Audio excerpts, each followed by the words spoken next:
Les sénateurs se sont vus pointer du doigt récemment pour cette augmentation de 700 € mensuels de l'avance de frais de mandat. Donc en gros, c'est 700 € qui ne sont pas du salaire supplémentaire, mais ça leur sert à assumer, prendre en charge les frais afférents à leur mandat parlementaire. Les députés, eux, se sont ajoutés 300 € supplémentaires. Est-ce que vous participez de la déconnexion quand on voit ces augmentations, ces chiffres, et que les Français, en parallèle, voient que sur leur fiche de paye, ça ne bouge pas de la même façon? Écoutez, l'inflation, 16,3%. Nous avons ajusté parce que nous ne l'avions pas. Elle touche tous les Français, l'inflation. Oui. Mais elle touche aussi, les frais liés au mandat.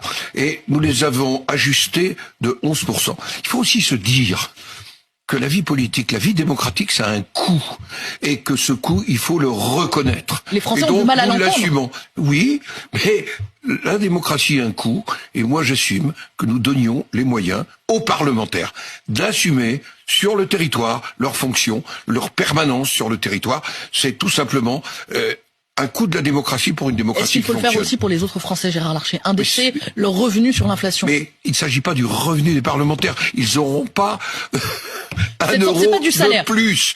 Ce sont leurs frais. Comme dans une entreprise, on prend en compte l'augmentation des frais.